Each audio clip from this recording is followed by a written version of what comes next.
What are some like simple examples of like an Islamic perspective on like erotology, for example?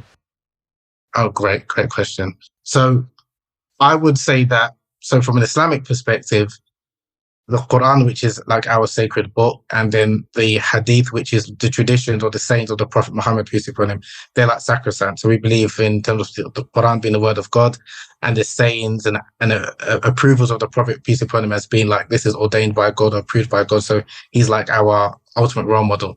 Now, in many hadiths, he spoke about the importance of men sexually satisfying their female partners. And in one particular tradition, he mentioned that the sexual pleasure of women is 99 times greater than men, except that God placed greater modesty in women. And some of like the erotologists and Muslim scholars, when they spoke about this hadith, in terms of trying to understand the wisdom, they were of the opinion that women's capacity for sexual enjoyment and sexual pleasure is greater than men, but because God has made women naturally, you could say, more bashful or modest, that's why it takes more work for the man in order to kind of unravel the secrets of female pleasure, so to speak, to make it come to light. So, and there was another tradition actually, which is quite controversial, which similar to the 99 of pleasure, that says that women's capacity for women's desire is 9 times greater than men. Now, what's quite interesting, even like nowadays, how this tradition is interpreted differs.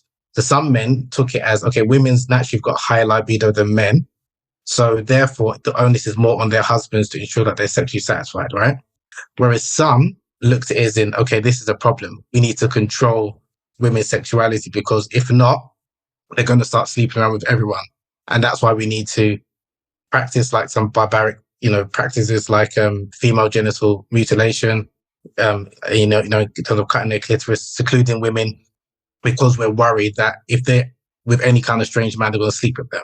So it's quite interesting in terms of the responses, and that's something that I'm looking at nowadays as well, is what drives like this, I would say, this irrational fear that a number of even Muslim men do have about women's sexuality. And I think one of it is like this myth or this idea that women have got a naturally high sex drive, and if they are not, if it's not controlled, it's going to cause havoc in society.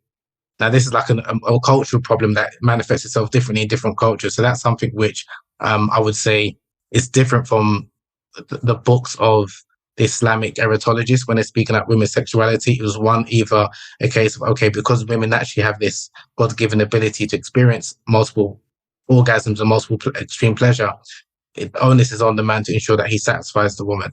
And then another key component of their books, which is quite distinctive from other traditions of erotology, they spoke about the importance of simultaneous orgasms. And there were a number of books that they concluded with that, as in for them, that was the peak of sexuality or intimacy, that if you can attain that synchronized climax, and it's not necessarily has to be in the form of during penetrative intercourse, it could be obviously during the form of manual stimulation, but it's one that if the couple can achieve that together, I think that was something that they always kind of stressed on. And they viewed sexuality or pleasure in particular to be a foretaste of the afterlife, because in Islamic tradition, we do believe that there'll be sexual relations in heaven. So it's like they used to speak about the blessings of intimacy or sexual pleasure is that it's giving you a foretaste for what's going to happen in the next world, kind of thing. So to encourage you to do obviously more good deeds and be a better person, be a better Muslim. That's quite beautiful, like that perspective, right, of pleasure being like the foretaste of what is to come. I think that's quite a beautiful sentiment. And